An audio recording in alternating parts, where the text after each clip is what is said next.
Assalamualaikum warahmatullahi wabarakatuh.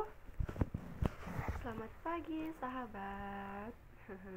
Iya, jumpa lagi nih dengan saya Hana Rahadatul Aisy ya, dari program kebimbaan. Harus semangat ya. Oke, di sini tujuan saya untuk membuat video ini adalah untuk menjawab dari tugas video yang kedua ya. Nah, oke. Untuk soal yang pertama itu, apa yang sahabat pahami tentang dasar hukum dalam menerapkan metode Bimba? Apa? Yuk dijawab yuk. Nah, jawabannya adalah keterangan yang dapat dipahami tujuannya yang menjadi landasan dalam menerapkan metode Bimba. Dasar hukum metode Bimba ini terdapat dua bagian ya. Yang pertama adalah hak anak, lalu yang kedua adalah teori belajar dalam psikolog pendidikan ya.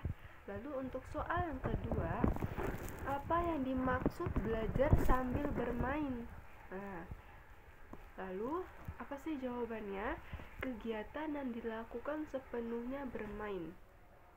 Loh, kenapa harus bermain? Kenapa nggak harus belajar? Nah, bermain apa sih emang? Nah, bermain apa? Nah, bermain di Bimba A-I-U-E-O adalah melakukan permainan yang konstruktif atau bertahap ya sahabat, dan edukatif. Tentunya ada kurikulumnya. Di Bimba ini tidak sembarangan untuk melakukan permainan ya, tentunya ada kurikulum tertentu di Bimba ya. Nah, bermain di Bimba A-I-U-E-O ini menggunakan lagu Bimba ya, bahasa Bimba dan modul Bimba.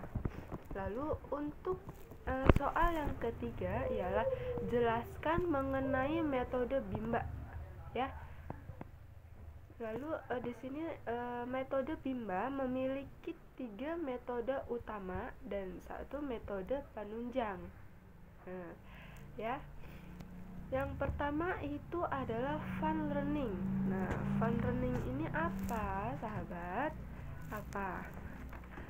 Fun learning ini itu adalah belajar yang sepenuhnya menyenangkan bagi seorang anak ya, bagi anak-anak ya.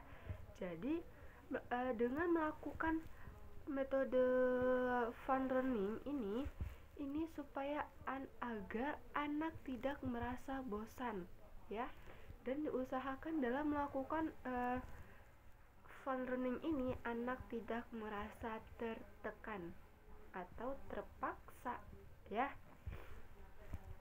Lalu yang kedua itu adalah small system.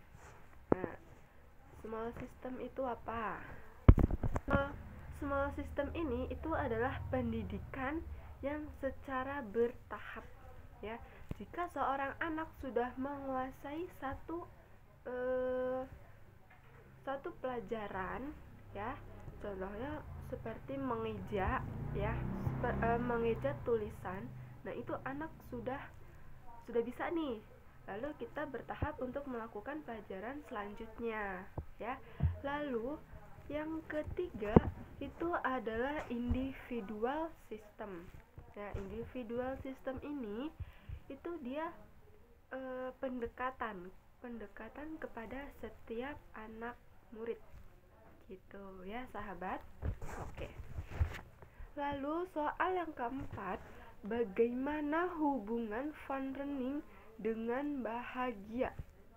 Nah, apa sih hubungannya fun learning dengan bahagia? Nah, fun learning itu proses belajar sepenuhnya yang menyenangkan pada anak ya. Kenapa harus menyenangkan? Karena tidak akan tumbuh minat anak jika belajar tidak menyenangkan ya.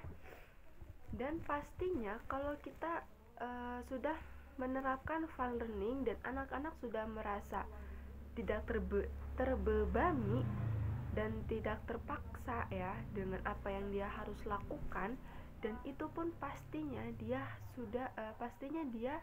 bahagia, ya kan? Bahagia itu perasaan dan tentram gitu. Dan bahagia ini tidak terdapat ungkapan dengan kata-kata ya. Jadi tuh bahagia tuh yang bisa merasakan itu siapa saja gitu ya, diri kita sendiri dan orang terdekat yang dapat merasakan. Nah, orang terdekat merasakan bahagianya karena apa? Kan tidak diungkapkan dari gerak-gerik si bahagia ini, dari orang yang bahagia gitu. Jadi yang sedang berinteraksi dengan kita itu dia akan merasakan energi positif dari kebahagiaan gitu sahabat.